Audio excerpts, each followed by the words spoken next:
আমি ক্ষুধার্ত অবস্থায় ছিলাম, তুমি আমাকে খাবার দেও। আবার আল্লাহ বলবেন, হে আমার বান্দা, দুনিয়াতে আমি অসুস্থ ছিলাম, তুমি আমার খোঁজ খবর নেওনি।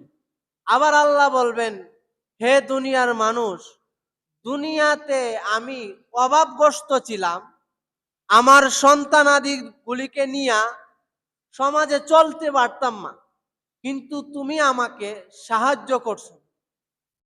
তখন হাসরের ময়দানে মানুষ আল্লাহর কাছে বলবে, আল্লাহ, তোমাকে তো দেখা যায় না, তোমাকে তো স্পর্শ করা যায় না। আল্লাহ, তুমি আমার কাছে কোন সময় এক গ্লাস পানি চাইছিলা? আল্লাহ, তুমি আমার কাছে কোন সময় অসুস্থ হওয়ার পরে চিকিৎসা চাইছিলা? তখন আল্লাহ বলবেন, হে দুনিয়ার মানুষ, আমার অমুক এলাকার অমুক একটা বান্দা ক্ষুধার্ত অবস্থায় ছিল, তুমি তাকে খাবার দেওনি। তুমি যদি তাকে খাবার দিতা, তাহলে আজকে আমি আল্লাহকে পাইতা। সুবহানাল্লাহ।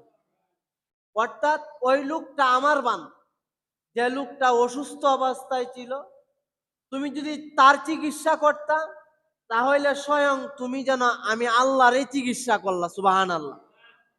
ধরেন আপনার একটা ফ্রেন্ড সার্কেল, আপনার একটা বন্ধু, আপনার একটা ছেলেরে, আপনার 5টা ছেলে, আপনার বন্ধু আপনাকে একটা পাঞ্জাবি না দিয়ে আপনার ছেলেরে যদি দেয়, আর যদি আপনি শুনতে পারেন আপনার বন্ধু একটা পাঞ্জাবি আপনারে না দিয়ে আপনার ছেলেরে দিছে, তাহলে আপনি বলবেন যে, ভাই রে, আমারে দিয়ে দিলে যে কথা, আমার ছেলেরে দিলে একই কথা। আমারে না দিয়ে আমার ছেলেরে দিছস মানে আমি বাবাই পাইছি। সুবহানাল্লাহ। তদরূপ আল্লাহ বুঝাইতেছেন মিসাল দিয়ে দুনিয়ার মানুষ। বাদাবাড়ার অমুক একটা এলাকার মানুষ, প্যালেস্টাইনের অমুক একটা এলাকার মানুষ, গাজার অমুক একটা মুসলমান নিঃস্ব অবস্থায় ছিল, নুন আনতে তার পান্তা পুরাইছে। তুমি তাকে এক বেলা খাবার দিলা, তুমি তার চিকিৎসা করলা।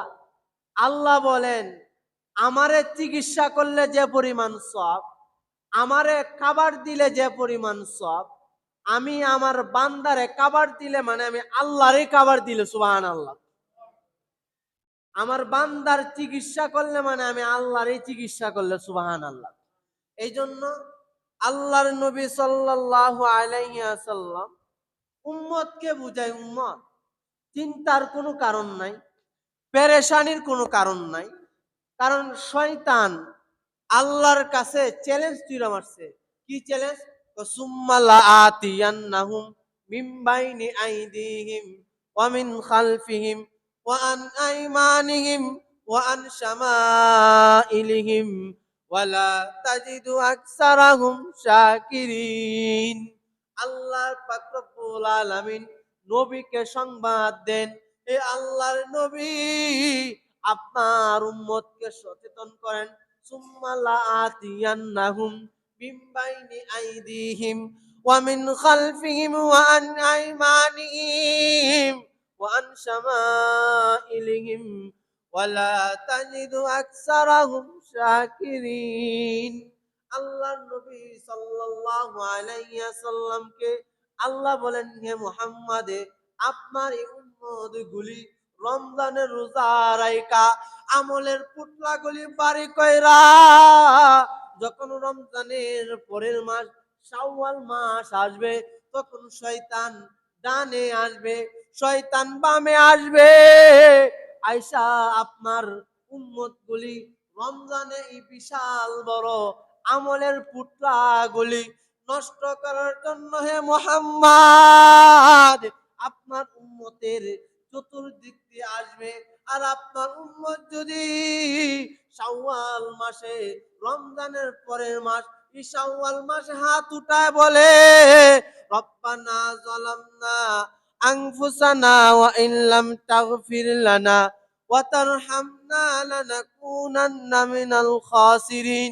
যে আল্লাহ গো, রমজানে ইবাদত করলাম আল্লাহ, শয়তান তো চাইরে মাওলা আমারে জিনার কাজে লিপ্ত কইরা, মিথ্যার কথার মধ্যে লিপ্ত কইরা, আল্লাহ আমার রমজানের আমলগুলি এই শাওয়াল মাসে শয়তান নষ্ট করতে চায়। নাউজুবিল্লাহ কইতেন না? নাউজুবিল্লাহর আওয়াজটা মন মতো হইতেছে না, একটু জোরে বলেন নাউজুবিল্লাহ ভাই। এই জন্য ভাই আমরা কারে খুশি করব ভাই? কারে খুশি করব? আমাদের মূল মাকসাদ থাকবে ভাই আল্লাহরে খুশি কর, আর শয়তান দিবে না তো। কারণ আমি আপনি কিন্তু রমজানে 120 রাকাত নফল নামাজ পড়ছি। কয় রাকাত ভাই? জুড়ে বলেন কয় রাকাত ভাই? যে তারাবির নামাজটা যে কত কষ্ট করে আদায় করছি, আমাদের অনেকের কিন্তু কষ্ট হয়েছে, ঠিক আছে না? এই কষ্ট হওয়ার সত্ত্বেও কি করছি ভাই? এই আমরা তারাবির নামাজ আদায় করছি, আবার আপনার সাহারির সময় উঠছি, উঠার পরে সারাদিন রোজা রাখছি, হ্যাঁ, দিনের বেলা আবার নামাজ আদায় করছি। এই যে পূর্ণ মাসের মধ্যে বিশাল বড় একটা আমল আমার আপনার অ্যাকাউন্টে যে জমা হইল, শয়তান তো চাইবে রে ভাই এই আমলগুলিরে কিভাবে নষ্ট করা যায়। শয়তানের কাজ হইল আমলগুলি নষ্ট করা।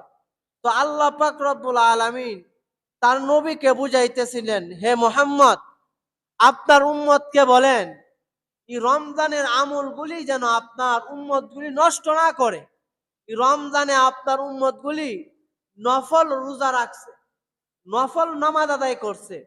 হাসরের ময়দানে যখন আল্লাহ পাক রব্বুল আলামিন এই বান্দার নামাজের হিসাব নিবে, আল্লাহ পাক রব্বুল আলামিন ফেরেশতাদেরকে বলবেন, হে আমার ফেরেশতারা, ওই আমার বান্দা দুনিয়াতে অনেক ফরজ নামাজ চাইরা দিছে, কিন্তু হে আমার ফেরেশতারা, আমার বান্দা যেগুলি ফরজ চাইরা দিছে কিন্তু তার আমল নামাই আল্লাহর নবীর আল্লাহ পাক রব্বুল আলামিন তার ফেরেশতারা বলবে, আল্লাহ গো, আপনার এই বান্দার আমল নামাই এত রাকাত, ওইশো রাকাতে নামাজ কাজা আছে। আল্লাহ পাক রব্বুল আলামিন বলবেন, হে আমার ফেরেশতারা, আমার ওই বান্দা রমজান পাইয়া রমজানের সারাই জোহরের কি 4 রাকাত সুন্নত আদায় করছে, আসরের আগে কি 4 রাকাত নফল আদায় করছে, ইয়াশারের পর কিছু কোন সুন্নত আদায় করছে। ফেরেশতারা বলবে, আল্লাহ, আপনারই বান্দা সুন্নত গুলি পালন করছে, শুধু তাই না রে আল্লাহ, নফল গুলিও আদায় করছে। আল্লাহ পাক রব্বুল আলামিন বলবেন, হে আমার ফেরেশতারা, আমার ওই বান্দার ফরজ গুলির ঘাটতি, ফরজ গুলির ত্রুটিটা এই সুন্নত এবং নফল নামাজ দ্বারা পূর্ণ করে দে। সুবহানাল্লাহ। কি নামাজ দ্বারা পূর্ণ করে দিব? এই জন্য ভাই নফলের দরকার মানে অনেক দরকার। আমি আপনাকে একটা কথা বলি, ধরেন আপনি একটা মাটির ব্যাংক কিনছেন বা একটা প্লাস্টিকের ব্যাংক কিনছেন, ব্যাংকিং না, আপনি একটা অটো চালক মানুষ, এই ব্যাংকের মধ্যে, এই সামনে আসো, কথা নেই, এই ব্যাংকের মধ্যে ভাই আপনি অটো রিক্সা বা চাকরি বাকরি কইরা প্রতি মাসে, হ্যাঁ, আপনার স্বার্থ অনুযায়ী কিছু কিছু জমান এক্সট্রা, এটা পরিবারের সাথে কোনো সামঞ্জস্য না, এটা এক্সট্রা জমাইলেন, কিন্তু 2-4 বছর পরে দেখবেন যে 4-5 বছর পরে এই ব্যাংকটা যদি ভাঙ্গেন, তাহলে মোটামুটি কিন্তু একটা বিশাল অঙ্কের একটা টাকা হয়ে যাবে। সুবহানাল্লাহ কইতেন না? মোটামুটি আপনি 5 টাকা, 10 টাকা, 50 টাকা, 100 টাকা এইভাবে যদি খুচরা খুচরা জমা করেন, তাহলে দেখবেন যে ভাই আপনার এই বছর 2 বছর পরে আপনার মোটামুটি কি হয়ে যায়, বিশাল বড় একটা টাকার অঙ্ক হয়ে যায়। তখন এই টাকা দিয়া যখন আপনি একটা 20-25 হাজার টাকার একটা সমস্যাতে পড়ছেন, তখন এই 3-4 বছরের টাকা জমানো টাকা দিয়া এই সমস্যাটা সমাধান করা যাইব কি যাইব না ভাই? করা যাইব। ততটুকু তেমনি ভাবে আমি আপনি যে নামাজ পড়তেছি, আমি আপনি যে নফল নামাজ পড়তেছি, ফরজ গুলির মধ্যে যদি কোনো ত্রুটি থাকে, ফরজ গুলির মধ্যে যদি কোনো ভুল ত্রুটি থাকে, অর্থাৎ আমার আপনার জীবনে যদি কোনো নামাজ কাজা থাকে, তাহলে আল্লাহ বলবেন যে আমার এই বান্দার আমল নামা থেকে নফল নামাজ নিয়া এই বাদ বাকি ফরজ গুলিকে সমান করে দিই। সুবহানাল্লাহ। অর্থাৎ যেগুলি কাজা হয়েছে, যেগুলি পড়ছে না, এত রাকাত নামাজ বাকি আছে, তার নফলের যে অ্যাকাউন্ট আছে তার নফল অ্যাকাউন্ট থেকে আইনাই ফরজ অ্যাকাউন্টের মধ্যে যোগ কইরা আমারই বান্দারে জান্নাতের মধ্যে ঢুকায় দে সুবহানাল্লাহ। এই জন্য ভাই আল্লাহ পাক রব্বুল আলামিন আমারে এমন একটা নবীর উম্মত বানায়া পাঠাইছে। আল্লাহ পাক রব্বুল আলামিনের নবীর সাহাবায়ে কেরামরা মসজিদের মধ্যে কোরআন তালিম দেয়। একজন সাহাবী উক্কাস বাজারে গিয়া বলেন, হে আমার সাহাবায়ে কেরাম, হে আমার বন্ধু বান্ধব, আল্লাহর নবী সাল্লাল্লাহু আলাইহি ওয়াসাল্লাম মসজিদে নববীর মধ্যে ফ্রিতে উট দিতেছে। আল্লাহ পাক রব্বুল আলামিনের সাহাবায়ে কেরাম আরো বলেন, কোন ব্যক্তি যদি আপনাকে বিনা অনুমতিতে বিনা পয়সায় 2টা উট দিতে চায়, তুমি কি 2টা উট আনার জন্য যাইবা? ওই লোকটা বলতেছেন, বাইরে কোন ব্যক্তি যদি 2টা উট আমাকে ফ্রিতে দিতে চায়, এই 2টা উট কে না আনতে চায়? তখন সাহাবায়ে কেরামরা বলতেছেন, হে আমার বন্ধু, চিন্তার কোনো কারণ নাই।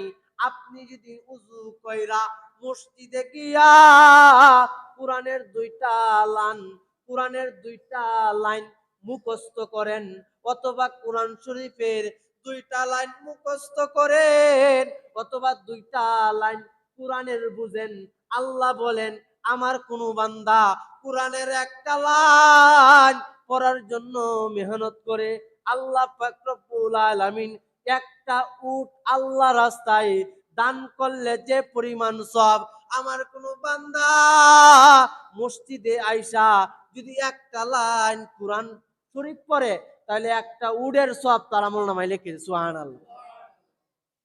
কয়টা লাইন পড়লে কয়টা উটের সওয়াব দিব? আর একটু জোরে কয়টা ভাই? আল্লাহ পাক রব্বুল আলামিন তার নবীরে বলেন, হে মুহাম্মদ, চিন্তার কোনো কারণ নাই। আপনার কোন উম্মত এই মসজিদে নামাজ পড়া যখন কোরআন শিক্ষার জন্য আবার জায়নামাজে দাঁড়ায়া যায়, মসজিদে বৈশা যায়, 10টা লাইন যদি শিকার মেহনত করে, আল্লাহ পাক রব্বুল আলামিন 10টা উট আল্লাহ রাস্তায় দান করলে যে সব, এই সব আল্লাহ আপনার আমলনামায় লিখে দিবে। সুবহানাল্লাহ। দেখছেন ভাই, একটা উট কিনার সমর্থ আমার আপনার আছে? আমি আপনি সেই নবীর উম্মত যে একটা অক্ষর পড়লে 10টা নেকি। একটা লাইন যদি আপনি মসজিদে বসা স্টার্ট করেন, শিকার ইচ্ছা করেন, আল্লাহ আপনার আমলনামায় একটা উটের সওয়াব দিয়ে দিবে। সুবহানাল্লাহ। শুধু তাই না ভাই, আমার আপনার নবী এমন একজন নবী যে নবীর কারণে আল্লাহ গোটা পৃথিবীরে সৃষ্টি করছে, যে নবীর কারণে আল্লাহ কায়নাত সবকিছু সৃষ্টি করছে। আমি আপনি হইলাম সেই নবীর উম্মত। এই জন্য কি একবার আল্লাহু আকবার বলা যাবে না ভাই? আর একটু জোরে বলেন আল্লাহু আকবার। শয়তান ভাই তাকলে চইলা যাবে। এই জন্য ভাই আমরা আজকে আলোচনা থেকে বুঝতে পারলাম যে আমি আপনি এমন একটা নবীর উম্মত যে আমি যদি মসজিদের মধ্যে আইসা একটা লাইন পড়ি, একটা উটের সওয়াব, 2টা লাইন পড়লে 2টা উটের সওয়াব।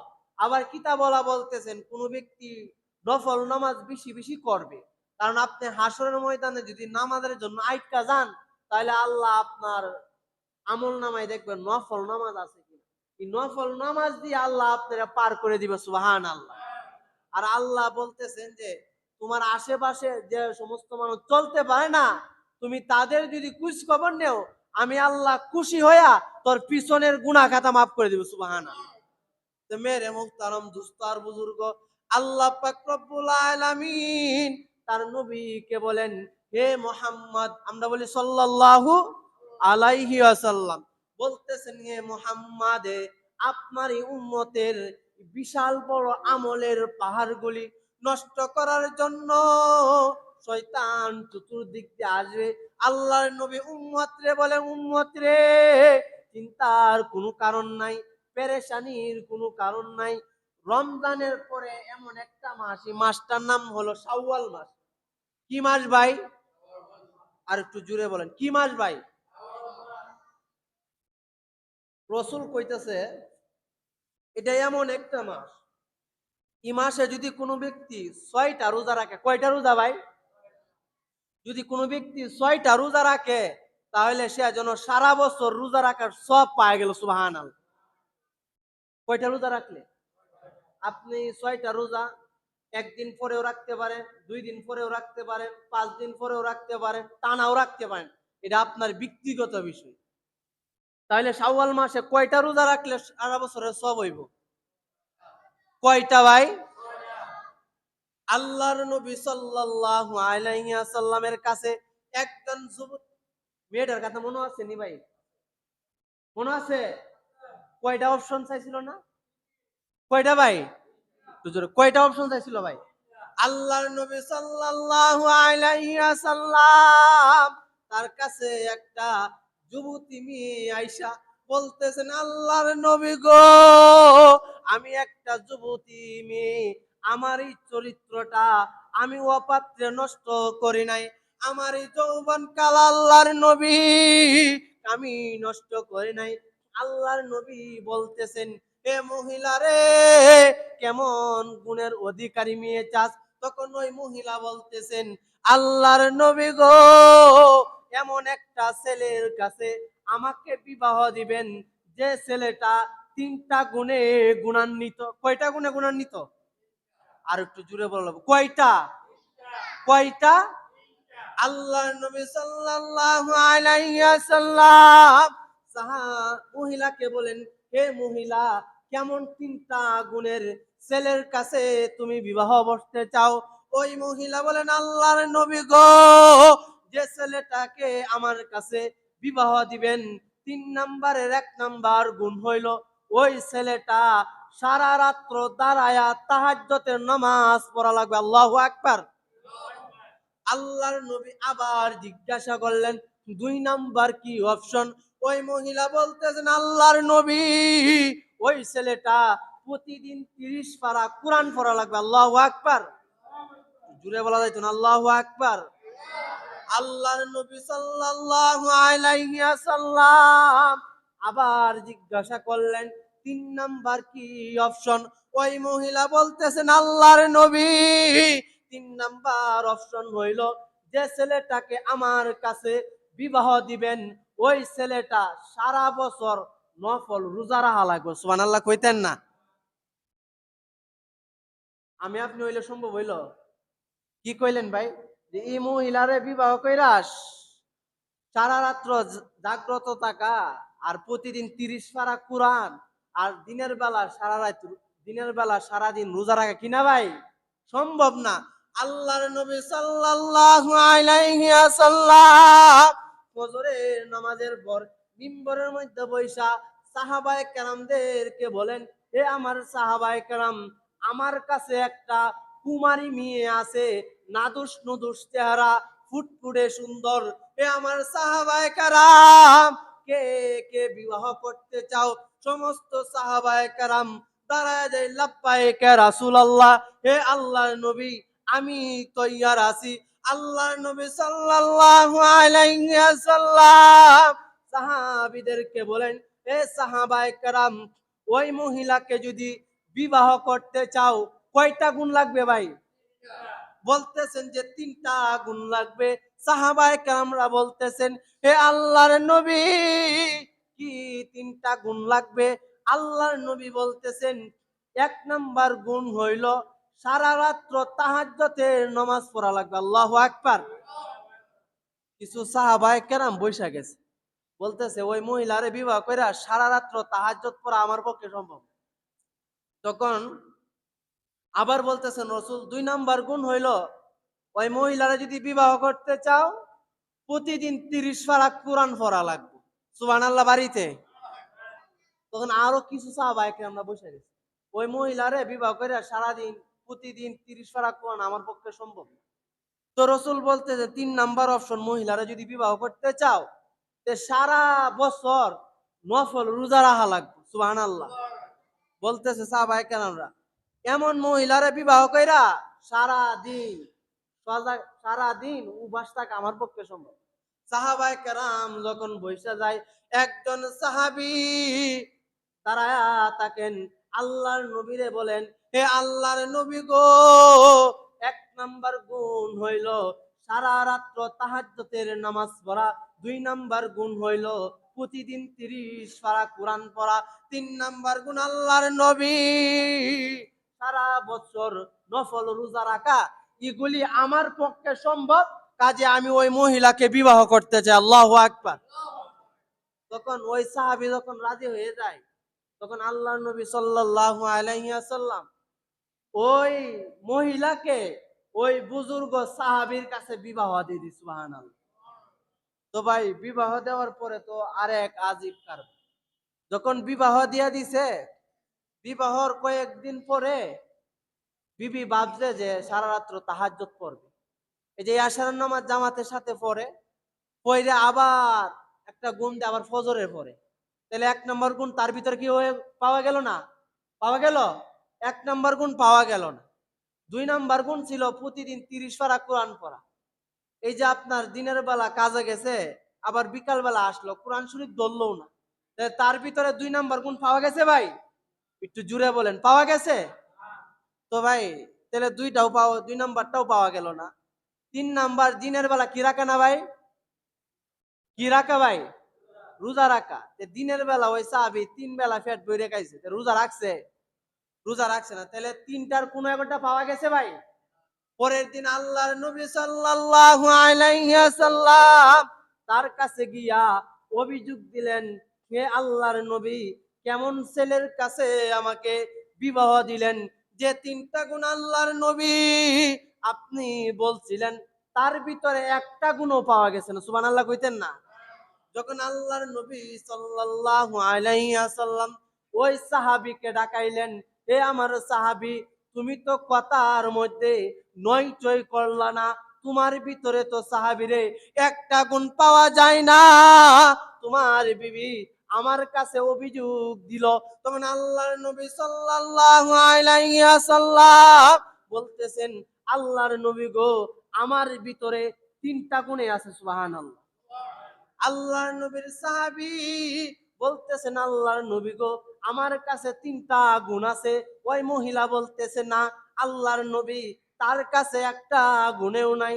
সাহাবী একের পর এক গুণগুলি বলা শুরু করলেন। ওই সাহাবী বলতেছেন, আল্লাহর নবী, আপনি বলছিলেন আমার কোন উম্মতে ইয়াশারের নামাজ জামাতের সাথে আদায় কইরা ফজরের নামাজ আবার জামাতের সাথে আদায় করলে সারা বছরের সারা দিন প্রতি রাত্র এইভাবে যদি কোনো ব্যক্তি নফল নামাজ আদায় করলে যে পরিমাণ সব ইয়াশা জামাতের সাথে আদায় করলো এবং ফজর ও জামাতের সাথে আদায় করলো, সারা রাত্র তাহাজ্জুদের সব তার আমল নামায় লিখে দিই। সুবহানাল্লাহ। এ আমার বিবি, আমি আশা পড়ছিনি জামাতের সাথে, কহা পড়ছেন? ফজর পড়ছিনি, কহা পড়ছেন? তাহলে নবীজি কইছে ইয়াশা এবং ফজর জামাতের সাথে বললে সারা রাত্র নফল নামাজের সব। সুবহানাল্লাহ। তাহলে আমার সারা রাত্র নফল নামাজের সব হইছে নি? বিবি কইতেছে আরো দুইটা আছে। কয়টা আছে ভাই? তখন সাহাবী বলতেছেন, হে আল্লাহর নবী গো, আল্লাহর নবী সাল্লাল্লাহু আলাইহি ওয়াসাল্লাম, আপনি তো বলতেন আমার কোন উম্মত কুল হু আল্লাহ একবার পড়লে 10 পারা কোরআনের সওয়াব, দুইবার পড়লে 20 পারা কোরআনের সওয়াব, তিনবার পড়লে 30 পারা কোরআনের সওয়াব। কিন্তু আল্লাহর নবী, আমি প্রতিদিন সকালে 3 বার, বিকালে 3 বার কোরআন খতম দেওয়ার কথা ছিল একবার, কিন্তু আল্লাহর নবী, আমি সকাল বিকাল 6 বার কুল হু আল্লাহ পড়ি, 2 খতমের সওয়াব আমার আমল নামায় হইছে কি হইছে না? রাসূল বলেন, হ্যাঁ, তোমার আমল নামায় 2 খতমের সওয়াব হয়ে গেছে। সুবহানাল্লাহ কইতেন না? তখন বিবি বলতেছেন, হে আমার প্রাণের স্বামী, 2 নাম্বার পাইলাম, 3 নাম্বার তো সারা বছর রোজা রাখার কথাই। তখন আল্লাহর নবীর সাহাবী বলতেছেন, আল্লাহর নবী বললেন রমজানের একটা রোজা রাখলে 10টা সওয়াব। কয়টা ভাই? রমজানের একটা রোজা রাখলে 10টা নফল রোজা রাখলে যে পরিমাণ সওয়াব, এই পরিমাণ সওয়াব আল্লাহ আমল নামায় লিখে দেয়। সুবহানাল্লাহ কইতেন না? তাহলে আমি রমজানের একটা রাখলে যদি 10টা হয়, তাহলে 10টা রাখলে কয়টা হয়? একটা রোজা রাখলে যদি, রমজানের একটা রোজা রাখলে যদি 10টা নফল রোজার সওয়াব হয়, তাহলে 2টা রাখলে কয়টা? 2টা রাখলে যদি 20টা হয়, তাহলে 10টা রাখলে কয়টা হইব? 20টা রাখলে 20টা রাখলে কয়শো? 30টা রাখলে? আল্লাহর নবীর সাহাবী বলতেছেন, আমি রমজানে 30টা রোজা রাখি, প্রতি বছরে একটা রোজা রাখলে 10টা নফল রোজার সব যদি হয়, এ আল্লাহর নবী আমি 30টা রাখলাম, তাহলে 300 রোজার সব হয়েছে নি? সুবহানাল্লাহ কইতেন না? তখন বিবি কইতেছে যে 300 রোজার সব হয়েছে, বছর কিন্তু 365 দিনে। সুবহানাল্লাহ কইতেন না? আল্লাহর নবী সাল্লাল্লাহু আলাইহি ওয়াসাল্লাম বলতেছেন, হে আমার সাহাবী, আবার বলতেছেন ওই সাহাবী, আল্লাহর নবী সাল্লাল্লাহু আলাইহি ওয়াসাল্লাম বলছেন, আমার কোন উম্মত রমজানের পরের মাস শাওয়াল মাসে যদি একটা রোজা রাখে 10টা নফল রোজার সওয়াব, আমি আল্লাহর নবী শাওয়াল মাসে 6টা রোজা রাখি। সুবহানাল্লাহ কইতেন না? একটা রাখলে যদি 10টা হয়, তাহলে 6টা রাখলে কয়টা হইব? তেহেন দে 300 আর এন দে কত? এখন কত হইছে? তখন বিবি কইতেছে না 360 রাখছেন, ঠিক আছে, আরো 5 দিন আছে। সুবহানাল্লাহ কইতেন না? কইতেছে আরো 5 দিন আছে, এই 5 দিন রোজা রাখবো কেডা? তখন ওই সাহাবী বলতেছেন, রসুল কইছে ছোট ঈদের দিন আর বড় ঈদের দিন, তো ঈদুল ফিতরের দিন, ঈদুল আজহারের দিন, এই হইল 2 দিন, আর ঈদুল আজহারের পরের 3 দিন, এই হইল 3 দিন রোজা রাখা হারাম। আমি রমজানের 30 রোজা, শাওয়াল মাসের 6 রোজা, আমি পূর্ণ বছরের রোজা রাখার সব পাই। আল্লাহু আকবার কইতেন না? তে ভাই, আমি আপনি হইলাম সেই নবীর উম্মত। আলোচনাটা করার মূল মাকসাদ হইল কি? শাওয়ালের গুরুত্ব বুঝানো, শাওয়ালের ফজিলত বুঝানো, শাওয়াল মাসের রোজার গুরুত্ব বুঝানো। কাজে আমরা রমজানের 30 রোজা রাখছি, এখন যদি ভাই রমজানের পরের মাস শাওয়াল মাসে 6টা রোজা রাখতে পারি, তাহলে আমি আপনি সারা বছর নফল রোজা রাখলে যে পরিমাণ সওয়াব, এই পরিমাণ সওয়াব আমার আপনার সকলের আমল নামায় আল্লাহ লিখে দিবে। সুবহানাল্লাহ। আমরা যারা, আরেকটা বিষয় হইলো ভাই, আপনারা প্রত্যেকে কষ্ট করে কি করেন, প্রতি বৃহস্পতিবারে বা একটা দিন নির্ধারণ করে লম্বা লম্বা আলোচনা করি। ইসলামের অনেক বিষয় আছে। হ্যাঁ, 1,24,000 নবী আসছে, সমস্ত নবীর আলোচনা এই জায়গায় করলে 50 বছর লাগবে। কয় বছর লাগবে? আলোচনা শেষ হইতো না। এই জন্য ভাই, আমার আপনাদের নিকট আমার অনুরোধ থাকবো, একটা দিন নির্ধারণ করে, যদি এই দিনে আমরা বসবো, নামাজটা কিভাবে পড়া লাগবে, নামাজের রুকুগুলি কিভাবে আদায় করা লাগবে, এগুলি নিয়ে খালি ওই দিনটাতে খালি নামাজ সংক্রান্ত 1 ঘন্টা আলোচনা করব বা আধা ঘন্টা আলোচনা করব। এমন একটা দিন যদি আমরা নির্ধারণ করি, কেমন হয় ভাই? ভালো হয় না ভাই? কারণ ভাই, আমি আপনি প্রত্যেকে কবরে যান, আমার আপনার যদি 50 হয়ে যায় বয়স, সর্বোচ্চ 30 বছর, 50 বছর যে চলে গেছে, এখনো যদি ভাই আমি আপনি কি করি, নমাজগুলি আপনি সহি শুদ্ধ না করি, এই শুক্রবারে আলোচনায় ভাই সব কথা বলা সম্ভব। আরো আলোচনা ছিল 20 মিনিট, কিন্তু এই আলোচনাগুলি এখন সময় থাকার কারণে কি করা যাইতো না, করা যাইতো না। এই জন্য ভাই আপনাদের নিকট অনুরোধ থাকবো, আপনি একটা বিষয় বুঝেন না, আমার কাছে আসেন, জিজ্ঞাসা করেন যে রুকুটা ঠিক আছে কিনা, আমার সেজদাটা ঠিক আছে কিনা। আল্লাহ পাক রব্বুল আলামিন আমাকে আপনাকে যেন আমরা এই শাওয়াল মাসের 6টা রোজা রাখতে পারি, এই জন্য তৌফিক দান করুন। আমিন বলেন। আমরা যারা সুন্নত পড়ি না